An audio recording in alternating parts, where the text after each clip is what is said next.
Fala, fala, Medcoffer, muito bem-vindo a mais um episódio do Conforto Médico. Se você não me conhece ainda, meu nome é Felipe, eu sou um dos fundadores aqui do Grupo Medcoff e hoje a gente está com uma visita muito especial aqui, o professor José Juquemura, foi meu professor durante a residência médica. Ele que é médico formado pela Faculdade de Medicina da USP, fez cirurgia geral, cirurgia do aparelho digestivo, mestrado, doutorado, enfim, tem um currículo Hum, extenso na medicina e eu vou deixar ele se apresentar e falar um pouquinho mais disso. Professor, muito obrigado por ter recebido o Imagina. convite e ter vindo aí. Vai ser um prazer conversar com você e, eventualmente, pelo que eu estou sabendo, conversar com alunos e residentes e outras pessoas também interessadas na faculdade de medicina, na vida acadêmica lá da faculdade, né? Isso mesmo. E a gente tem muitos alunos que ouvem a gente e eu queria começar realmente perguntando um pouco como que foi essa sua trajetória até hoje? Conta um pouquinho da sua formação pra Você tem que gente. tomar cuidado com essa pergunta, porque como eu fui formado em 81, são mais de 44 anos de trajetória. Vamos resumir um pouquinho. Resume. Mas eu fiz colégio Dante Alighieri. E esse ano a gente faz 50 anos que saiu do Dante Alighieri. E entrei direto na faculdade de medicina e formei em 81. Durante o convívio da faculdade, participei demais do departamento científico, centro acadêmico, todas as possibilidades, atlética, todas as possibilidades a gente pôde participar, a gente participou. Então a gente viveu intensamente a faculdade. E nesse intervalo, houve uma oportunidade logo no primeiro ano de trabalhar com cirurgia experimental no antigo laboratório de metabologia cirúrgica com o professor Ernesto Lima Gonçalves, que tinha o professor Marcel e outros professores que você conhece. E lá a gente fazia transplante de fígado em cachorro e fazia também nutrição parenteral em rato com o professor Nelson Margarido. E daí a gente começou a se interessar por pesquisa, se interessar pela cirurgia propriamente dito, né? Finalmente a gente acabou a faculdade, fez residência médica, preceptoria e acabou se envolvendo com a vida acadêmica, mestrado, doutorado, livre docência e atualmente agora é professor associado, né? Mais ou menos isso de uma maneira mais para resumir os 45 anos de formado. Pouca coisa. E assim, 44. o senhor é uma referência, né, principalmente em cirurgia do aparelho digestivo e com área focada em cirurgia Pancreático. pancreática, é chefe das vias biliares lá do HC, então eu aprendi muita coisa sobre GDP com o senhor, sobre cirurgia de pâncreas e via biliar. Como que foi? Como que o senhor começou a tomar gosto por essa área em específico? Então, naquela época, o professor Marcel era o chefe do grupo de pâncreas e vias biliares. Embora a gente fizesse na experimental, fizesse transplante de fígado em cachorro, a gente acabou a trabalhar junto com ele na enfermaria também e ficou vinculado a esse grupo. E daí foi só uma questão de tempo, né? A gente vai convivendo com esse pessoal, acaba aprendendo mais sobre mais dessas patologias, das patologias nas vias biliares e pâncreas, e acabamos fazendo pesquisa, envolvendo em assistência nessa área, né? E desde o início, aliás, é uma coisa importante, talvez, como você está falando, a gente está falando para alunos e para residentes, e houve sempre uma preocupação muito grande, não só minha, como do professor, de eu fazer a faculdade de medicina e me formar como médico e não como já visando ser cirurgião de via biliar e pâncreas. E a mesma coisa na residência, para formar como residente que conheça todas as áreas, para depois finalmente se focar mais, já estava focando, mas focar mais na via biliar e pâncreas, né? Acho que mais ou menos foi isso. E daí o envolvimento foi com o tempo foi acontecendo as coisas, né? Você já entrou na cirurgia geral querendo aparelho digestivo, já porque você fazia trabalho antes? Sim, eu diria para você que quando a gente entrou para a cirurgia já estava mais ou menos encaminhado para fazer parte do grupo de via biliar e pâncreas. Mas antes de entrar, de decidir por residente de cirurgia geral, havia uma discussão muito grande, como eu acho que todos vocês devem ter. Meu pai era anestesista, por exemplo, então existiam algumas pessoas que achavam que eu devia fazer anestesia. Eu era anestesista formado na faculdade mesmo, em 1951. Era chefe de residência médica. Então, alguns achavam que eu devia me focar em anestesia. Mas o próprio meu pai mesmo, ele achava que eu devia fazer a cirurgia de viabilidade de pâncreas, que foi a área que a gente acabou focando mais, né? Mas todo mundo, eu acho que na época da faculdade, mesmo na residência, a gente pode modificar o seu planejamento de vida, que eu acho salutável, né? Tem que pensar muito bem o que está acontecendo e as oportunidades que vão se criando, né? É verdade. Eu sempre comento aqui, né, que às vezes a vida sopra para um lugar, você tem que seguir ali na direção que o vento tá soprando, porque se você for querer seguir contra, né, remar contra, fica muito difícil, né? E você mesmo, Felipe, é um exemplo de que fez residência com a gente e tudo, e acabou indo para uma área que você se colocou muito bem. Aliás, assim, uma coisa que eu li e aprendi vendo uma entrevista com o Celso Loducas, que é um publicitário, ele estudou comigo no Dante Alighieri. Ele fala que quando o jovem chega e pergunta para ele o que fazer na vida, ele não responde assim, faz o que você gosta. Ele fala assim, faz o que você faz melhor. Frequentemente o que você faz melhor é aquilo que você gosta. Mas tem que pensar sempre assim, vou fazer aquilo que eu sei fazer melhor, que é o que você vai se destacar e que dentro de uma sociedade que a gente tem de competitividade é o que vai te trazer mais prazer e que vai te trazer mais realce no aspecto profissional. Tá? O que foi mais desafiador durante a sua residência? Carga horária de trabalho, aprender a cirurgia, a técnica cirúrgica? O mundo mudou muito, né, Felipe? Hoje, na época que a gente fez residência, o mercado de trabalho era diferente, o número de médicos formados era diferente, o tipo de medicina também não era uma medicina como hoje, menos privado, né? Então, a gente tinha... muitos colegas tinham dificuldade de se manter economicamente, mesmo assim.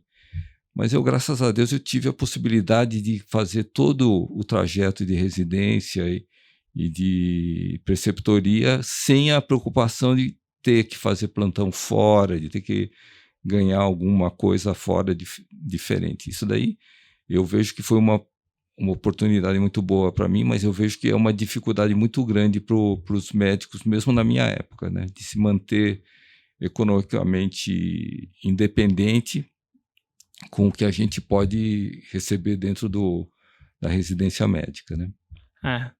A bolsa hoje é mais ou menos uns R$3.300, né, se não me engano.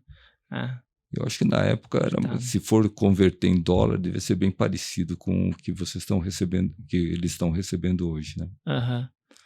Mas havia também naquela época uma mentalidade mais forte de que o residente tinha que fazer tempo integral mais forte do que hoje, entendeu? E uma vigilância muito grande a ponto de mandar embora da residência médica quem fosse pego fazendo outra atividade fora da residência. E isso era uma coisa preocupante naquele ambiente dos médicos que eram mais ou menos da minha turma, né? Quanto tempo você já chegou a ficar direto no hospital?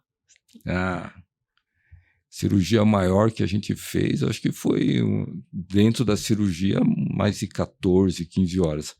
Mas ficar direto, eu lembro que também tinha um esquema de plantão muito rígido, do tipo assim, você fazia 24 horas de plantão e depois tinha que evoluir os doentes, dormia e depois voltava 24 horas. Mas eu acho que um pouco mais de 24 horas, nunca chegou a 48 horas de plantão, mas um pouco mais de 24 horas a gente já ficou lá dentro do hospital, né? Sim. E você, quanto tempo você ficou mais assim? Eu já fiquei, mas é esquema que a gente fazia também para liberar os outros finais de semana, mas Eu já peguei plantão, que a gente fazia plantão de UTI, na residência isso. Então a gente entrou sexta de dia, É, né, porque eram 2 estágios concomitantes, né, então a gente fazia um estágio da plástica e depois a gente dava plantão na UTI.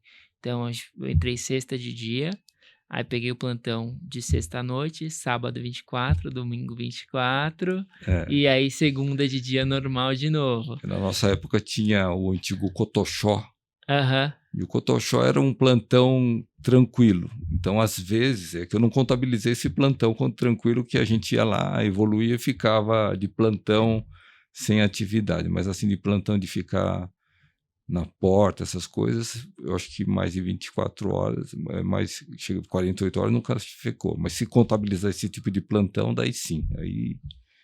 Mas é diferente, né?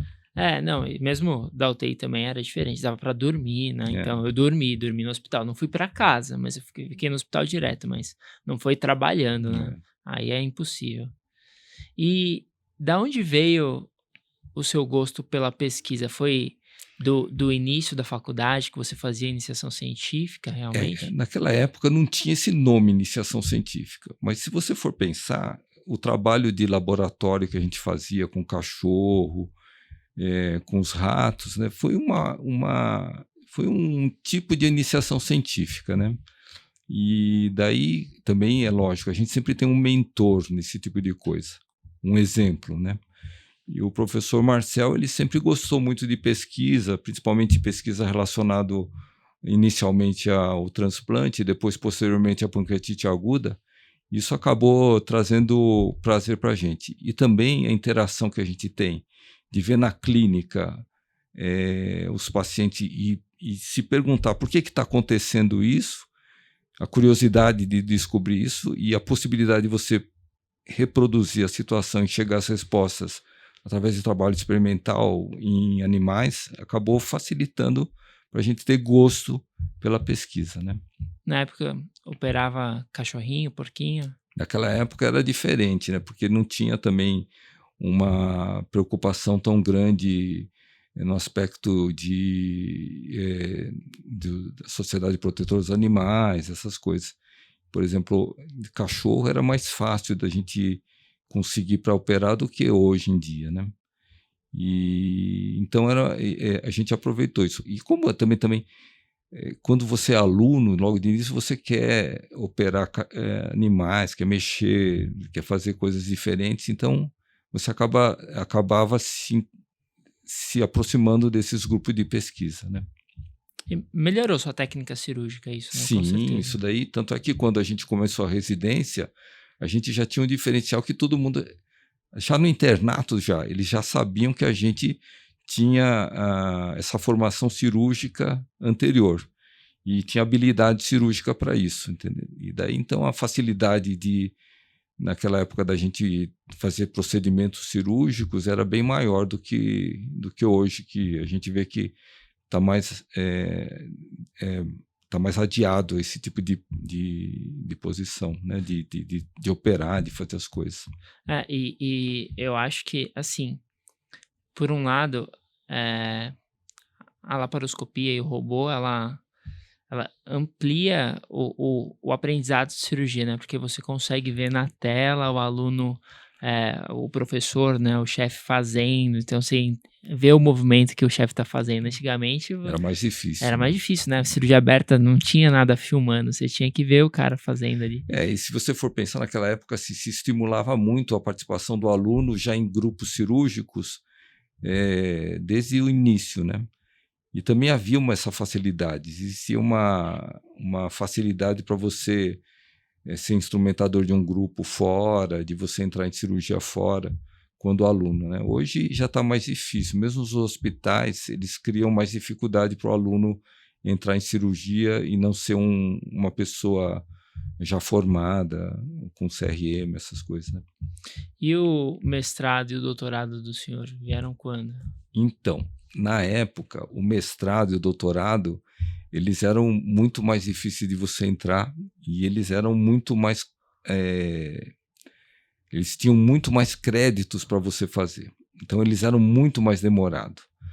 Na época do mestrado meu, a professora Angelita e o professor Gama criaram um mestrado, doutorado de cirurgia do aparelho digestivo. E como eu estava iniciando, eles precisavam ter mestres. Então a gente começou, e já por outro lado, quando era a pós-graduação da cirurgia geral, ele ia direto para doutorado. Uhum. Então a gente começou, eu, o professor Fábio Campos e o professor Donato, na época o Sérgio Hall, que ele depois saiu, a gente começou a fazer um mestrado junto, e demorava bastante. E depois o doutorado também tinha esse número de créditos muito maior do que hoje. Hoje é muito menos, é muito mais facilitado esse número de crédito para o aluno. Naquela época a gente tinha que fazer, além das aulas, dos cursos, das disciplinas, a gente tinha que fazer um estágio didático grande. Então tinha que dar um número de aulas teóricas e um número de aulas práticas para você poder qualificar e depois defender o mestrado ou doutorado. Para quem quer começar uma pós-graduação, professor, o que o senhor recomenda? Olha, eu acho que a pós-graduação, primeiro, a pessoa tem que entender que a pós-graduação não é um curso de aperfeiçoamento, não é uma complementação da sua formação médica, no sentido de procedimento, de fazer cirurgia. Ele é uma complementação, mas para a formação sua, quer dizer, eu estou falando isso da pós-graduação senso estrito, da sua formação como aluno, como professor e como pesquisador. Então, ele tem que botar na cabeça que o interesse dele na pós-graduação vai ser na formação como pesquisador e como docente posteriormente.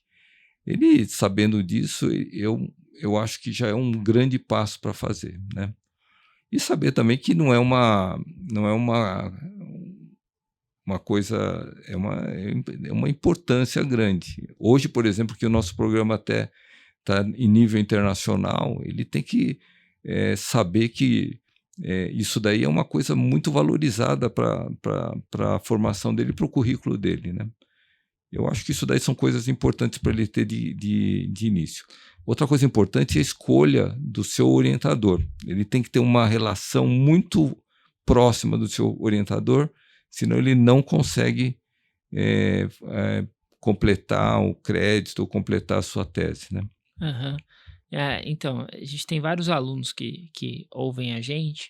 Eu gostaria que o senhor explicasse um pouquinho a diferença entre mestrado, doutorado, quando que uma pessoa pode escolher quando pode ir direto para doutorado. Então... O nosso programa, ele teve uma mudança que ele não antigamente ele era chamado de cirurgia do aparelho digestivo, depois ele juntou com a gastroclínica, ele é em ciências em gastroenterologia. Então ele deixa de confundir que o cara é doutor em cirurgia do aparelho digestivo, quer dizer, ele pode não ser médico e pode não ser cirurgião para ganhar esse título de mestre em ciência em gastroenterologia ou doutor em ciência em gastroenterologia. E a partir desse momento a gente no programa aceitou fisioterapeuta, farmacêuticas, nutricionista, um monte de nutricionistas, psicólogos, e até recentemente tivemos até um advogado dentro do programa de pós-graduação para fazer sobre prontuário eletrônico, atendimento à distância, que foi a tese dele. Então ele é um programa desse tipo. Quando o indivíduo o primeiro passo é o mestrado, mas quando ele vai se candidatar e ele tem noção, ele prova que ele já tem noção de fazer pesquisa, ou seja, com uma iniciação científica ou com uma produção científica junto a outro grupo, ele pode ir para doutorado direto. Ele não precisa passar pelo mestrado e depois ir para o doutorado. Isso acontece muito com o residente, ou os nossos residentes, que eles já durante a época, os nossos alunos mesmo lá da Faculdade de Medicina, que muitos deles acabam fazendo iniciação científica e já tem o projeto dele publicado. Isso facilita principalmente no interesse de que ele, para virar ele, imagina, hoje o aluno da faculdade de medicina lá na faculdade, o primeiro ano, a maior parte deles tem uma média de 20 anos de idade. Depois são 6 anos de faculdade, 26. Mas hoje, 5 anos de residência para fazer, dá 31. Dependendo, às vezes 6 ou 7. Né? 6 ou 7. Se ele não entra antes, daí, então ele vai chegar para fazer a pós-graduação frequentemente com mais de 30 anos. E daí, então, isso facilita para que ele, desse período, ele já se tenha mostrado interesse pela pesquisa, seja publicando trabalho, fazendo iniciação científica, e daí ele poder entrar direto para o doutorado, né? Entendi. Eu lembro que na faculdade eu fiz 3 iniciações científicas. Você publicou? Publiquei. Então, isso daí já mostra. Já dava para. Mas na residência eu fiz bastante trabalho também, então, viu? Então, isso mostra que você já tinha interesse pela pesquisa e já tinha uma formação inicial de pesquisador. Aí, então, facilitaria seu ingresso direto ao doutorado. Uhum. Não, isso é importante, né? Tanto para montar um currículo bom para residência que vale a pena, né? Mas para você começar a entender como que funciona o raciocínio científico, para entender, ler trabalho também, acho que ajuda muito, né? Então eu aprendi a ler trabalho durante uma iniciação que eu fazia com o Burns. Então você fez de patologia, né? Patologia a gente fazia score de cálcio coronariano em cadáver. E você foi acabar fazendo cirurgia do aparelho digestivo e acabou depois se enveredando pela área de ensino médico. Né, médico. Mas então, são coisas assim que vai mudando conforme o tempo. Eu acho que isso daí, agora os alunos residentes têm que lembrar que não é um negócio parado. Tem algumas... Eu, por exemplo, que fui, depois que entrou na residência, já estava mais ou menos pensando o que ia fazer, mas não é estático, né? E iniciação científica e tudo isso daí que você fez é extremamente importante, no meu modo de ver, de criar uma mentalidade de entender e dar importância à metodologia do trabalho da que você está lendo. A partir desse momento, você tem uma crítica a tudo aquilo que você está sendo ensinado ou está falado, porque você consegue entender como foi o trabalho, se o valor daquele trabalho é grande ou não com a metodologia aplicada. Acho que talvez todos os alunos de medicina deveriam passar por isso. Né? Eu acho que na época da faculdade, eu acho que ainda existe uma matéria no primeiro, agora eu acho que parece que é o segundo ano que eu cheguei a dar alguns anos, que é exatamente falar sobre projeto e pesquisa. E é curioso. Eu lembro que a gente fez, e depois a gente, no fim, dava alguns temas para eles escreverem um projeto e pesquisa. E eu acho que já faz parte mas tem que ver que esse negócio tem que ser um aprendizado contínuo durante a faculdade, né? Não só no segundo ano que tem essa matéria, mas também depois, conforme vai criando. E tem algumas pessoas que têm maior atenção, gostam mais desse tipo de coisa, que acabam se enveredando para a área acadêmica, né? Uhum. Como que o senhor enxerga a IA hoje para auxílio de pesquisa? Eu acho que no futuro vai ter aquele médico que não usa o IA e os que são melhores e que usam o IA. A gente vai ter que, não há dúvida que é uma ferramenta extremamente importante para todas as áreas médicas, tanto para a área assistencial, quanto para a área administrativa, quanto para a área de pesquisa. A gente tem que se adaptar e entender como funcionam essas inteligências artificiais para aplicar como ferramenta para a gente, né? Hoje eu estava conversando com você antes, a gente percebe que o uso da IA tem alguma vigilância no assunto. Não é um negócio que você vai lá, joga e está pronto. Mas você tem que ter uma vigilância. Eu também acho, sabe, Felipe, eu estava pensando que o IA é extremamente interessante para ensino. Você começa a conversar com o seu chat GPT ou com o seu IA que você tem, e vai colocando as dúvidas, ele vai discutindo com você. Eu acho muito interessante. Sim, sim. A gente aqui já está quase entrando para os alunos. É uma IA que realmente dá dicas daquilo que o aluno quer. Então ele faz uma questão, ele não tem certeza se a questão está certa, qual que é a alternativa correta. Ele fala assim: IA, me dá uma dica. Então ele dá uma dica, assim, ele pode conversar, não, mas eu não tenho certeza por causa dessa palavra ou dessa afirmação, nessa alternativa. Então você vai discutindo, vai criando um raciocínio pautado na inteligência artificial, assim. Eu acho que ele também deve dar pistas, assim, por exemplo, você pega assim uma área que está sendo avaliada, e você sabe que o avaliador é um avaliador XYZ, quer dizer, são alguns avaliadores, mas são eles que fazem as questões. Daí você começa, talvez pelo tipo de padrão de questão, você começa a entender qual o tipo de padrão de questão que vai ter. Isso no sentido de ensino aqui dentro do Medcoff, acho que é um negócio extremamente interessante para a sua área, né? Sim.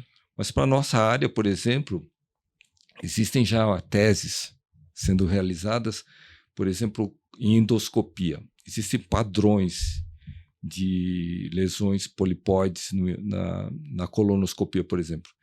Então ele pode passar o aparelho e depois, quando ele vai passando o aparelho, ele pode às vezes escapar um padrão. E daí essa inteligência artificial que eles estão pesquisando, ele mostra que você esqueceu de ver esse lugar aqui, e daí vai melhorar a precisão do colonoscopista e até, eventualmente, até o aprendizado residente como colonoscopista. São coisas que estão sendo feitas nessa. Tem outras coisas, mas essa daí é uma das possibilidades que eu lembrei agora numa tese que está sendo feita lá. Sim, tem são 2 amigos que estão fazendo também para agilizar laudos. Sim. Então, a IA tá ali junto com você está fazendo o exame, você vai falando, fala: aqui acho que vejo uma lesão elevada, umbilicada aqui no estômago, que não é da mucosa. A IA fala assim: possível giste. E aí descreve uma lesão de giste perfeita. E dá o laudo pro endoscopista, assim. Também, então, tem outras áreas. Então, se você pensar em dermatologia, que é muito de exame do local, radiologia, eu acho que ele pode dar um geral para pro colega especialista, e ele, como ele tem uma outra vivência, ele pode fazer uma coisa crítica daquilo que ele está mostrando. Uhum. Isso acontece também, você botar nessa inteligência artificial dados e pedir um projeto de pesquisa, ele dá um projeto de pesquisa. Só que se você tem informação sobre o assunto, você pode criticar o projeto de pesquisa e melhorar o projeto de pesquisa para fazer. Eu acho que não tem dúvida que é uma ferramenta que vai ajudar muito, né? Sim. E, assim, o senhor é pesquisador, é cirurgião, é professor. Como que faz para equilibrar esses pratos aí no dia a dia? Tem um lado pior ainda, Felipe. Tem um lado qual, pior. Qual? É homem, tem família. Com certeza. É bem... Você compatibilizar com tudo isso é uma tristeza. Uma vez esteve no meu concurso de livre docência, o professor perguntou qual que é o meu lado melhor e o meu lado pior. Eu disse, olha, o meu lado melhor eu sempre achei que fosse assistência, mas hoje estão falando que é pesquisa. Mas o meu lado pior, é difícil você falar, né? O meu lado pior, eu já sei, é compatibilizar o meu horário família com o meu horário de acadêmico, de médico profissional. E realmente é difícil, mas eu acho que a gente tem que... uma coisa importante é você conseguir colocar horários, centralizar o que você está... você focar naquilo que você está fazendo, tomar cuidado para não arborizar muito nas coisas. E quando você viver o momento da família, você viver intensamente, entendeu? Não viver assim... sei lá, você vai viajar, você tem que viajar e tem que ficar com a família. Naquele momento é só família de viagem. Senão a gente não consegue. Isso é fácil falar, né? O duro é você colocar na prática, mas a gente tenta, pelo menos a gente tenta. Precisa ter muito alinhamento em casa também, né? Eu aqui, converso com a minha esposa, falo, pelo amor de Deus, deixa eu trabalhar um pouquinho aqui.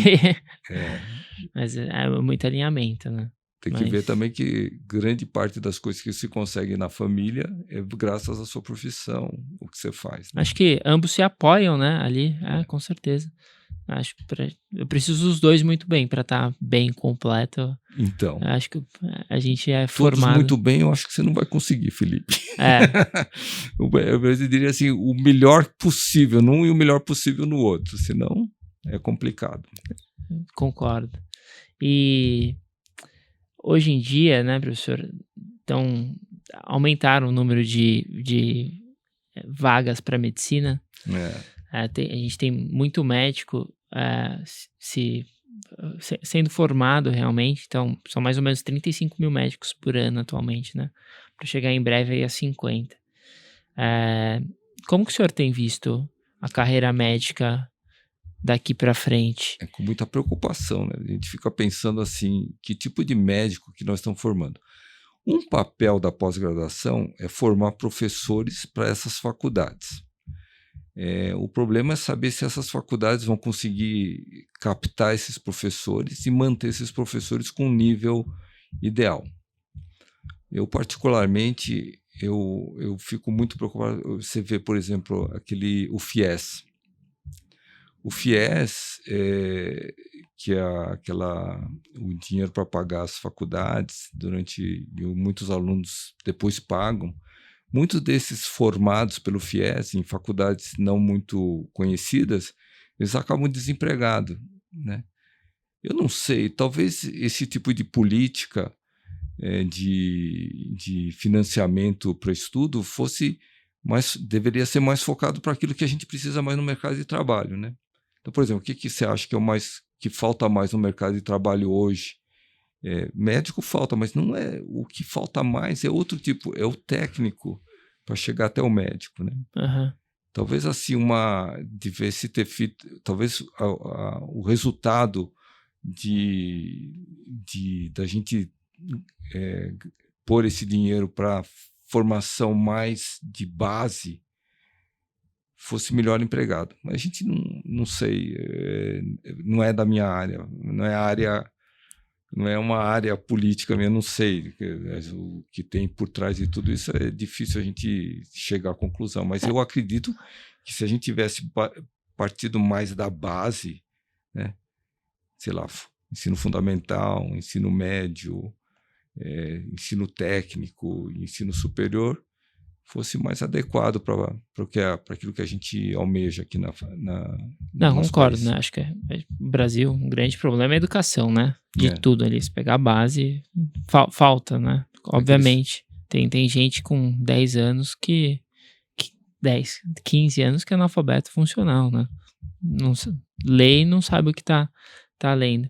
Mas acho que também... E com título de quinto ano de fundamental, sexto ano de fundamental.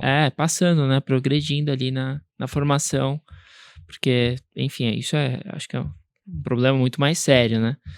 Mas, voltando para a medicina, ainda a gente tem um déficit de residência médica muito, muito grande, né? Muito importante. Então, tem mais ou menos de vagas de R1 entre 15 e 20 mil, porque tem muitas vagas que são de médicos de família que não são ocupadas, né? Mas se formam 35, mais as pessoas que ficaram dos outros anos sem fazer residência.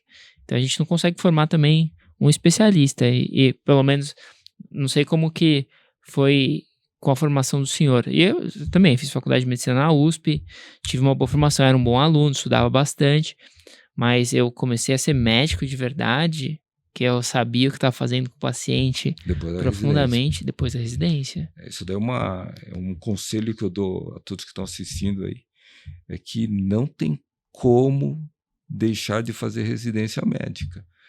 Não tem como você ser médico depois dos 6 anos e não ter complementado com esse aperfeiçoamento. E você falou um negócio interessante, que parece que tem algumas áreas que não tem preenchimento das vagas de residência. E, curiosamente, talvez sejam áreas que são carentes no país, né? Médico de família, por exemplo. Médico de família seria o primeiro lugar que os pacientes vão passar. Aham. Mas eu acho que eu não tenho dúvida que, se você parar só na formação médica, você vai fazer uma medicina que não vai ser o adequado. Você tem que fazer a residência, aperfeiçoar, porque senão não consegue fazer. E dentro do mercado de trabalho também não entra. Porque entra na estágio. Não sei se o senhor leu a demografia médica que publicaram recentemente, né? Você pega o salário do médico, inclusive, tá caindo, né? Nem é corrigido pela inflação. Se fosse corrigido pela inflação, acho que de 90, né? Pegaram 95 lá. Era para o médico estar recebendo em média 80 mil reais por mês. Tá vendo? Em média. E aí a média recebe 30 e pouquinhos. Você fica falando aí pro pessoal, o pessoal vai se aproveitar, vai dizer, opa, então fizemos a profissão ideal mesmo. Então, mas não é o que acontece, né? Acho que vai diminuir, né? Vai ficar menor. Você sabe o que meu pai falava? Meu pai falava que ele queria que todos os filhos fizessem medicina, e todos fizeram. Ele falava que ele já viu engenheiro desempregado, mas médico nunca viu. Hoje, a gente ainda não tem médico desempregado. Você vê o médico em Uber? Não. Eu já peguei engenheiro em Uber, advogado em Uber, arquiteto em Uber, mas agora médico ainda não peguei no Uber. Mas do jeito que as coisas estão indo, com esse mercado de trabalho ruim, é bem possível que acabe, pelo menos, complementando seu dinheiro profissional, fazendo coisa diferente. Talvez sim, em uma perspectiva aí de uns 10 anos, 20 anos. Estaremos aqui para ver, professor. Estaremos aqui. Espero também estar. Mas às vezes arrumam, né? Dá para arrumar também, dependendo. Mas a gente espera sempre que vai melhorar. Mas é que depende de muita coisa, realmente. Né? O país vai melhorar, tudo. A gente espera. Aham. E da onde veio o seu estudo, principalmente focado em cirurgia pancreática? Por que eu estou te perguntando isso? Mais do que o estudo, é a preparação focada em cirurgia pancreática. Por quê? Porque a cirurgia é super complexa. É um desafio. É um desafio. Toda cirurgia é desafiadora, porque não existe uma cirurgia tranquila do pâncreas. E tem que ter muita paciência. Eu era uma pessoa muito paciente. Então, eu achava que eu era um cara muito explosivo. Paciente. Mas, depois de analisar toda a minha trajetória e ficar ensinando o residente a operar cirurgia pancreática, de fazer cirurgia pancreática com os professores, que naquela época era uma cirurgia muito alta, eu acho que eu cheguei à conclusão que eu sou um cara muito paciente. Muito paciente. Fazer pós-graduação. Muito paciente. Mas eu acho que o fato, que nem você falou, das patologias biliopancreáticas serem desafiadoras é uma coisa que me motivou bastante. Sabe um negócio, por exemplo, interessante? A gente não tem trabalho assim para falar assim, olha, esse trabalho foi o melhor. Mas, por exemplo, pancreatite aguda, que a gente trata e que a gente teve uma linha experimental muito grande. A observação clínica de algumas coisas que aconteciam com esses doentes trouxeram ideias para fazer trabalhos de pesquisa experimentais. E alguns desses trabalhos acabaram até primeiro entendendo por que estava acontecendo aquilo lá na pancreatite aguda, e eventualmente esses trabalhos que a gente fez clínicos experimentais modificaram a conduta no tratamento da pancreatite aguda. Então, acho que isso daí é uma coisa que motiva bastante, de você saber que você está fazendo um negócio que é desafiador e que, de repente, você está fazendo uma coisa que dá para mudar o prognóstico, mudar os resultados e entender o que está acontecendo. Isso daí é uma coisa muito interessante. E qual foi o caso mais desafiador que o senhor pegou, que vai lembrar agora, assim, poxa, esse caso me marcou muito, pode ter sido na residência, pode ter sido fora, agora, recentemente, falou, poxa, achei que ia para um lado, foi para o outro, quase perdi esse paciente, consegui trazer de volta. esses doentes com pancreatite aguda no início, eles foram muito desafiadores, a mortalidade era muito alta. Hoje baixou muito. E esses doentes a gente lembra alguns casos, mas eu estava lembrando agora que você ficou falando, eu lembrei que uma vez, isso daí talvez seja uma coisa interessante para os alunos, né? Assim, é você passar visita e você ver os doentes.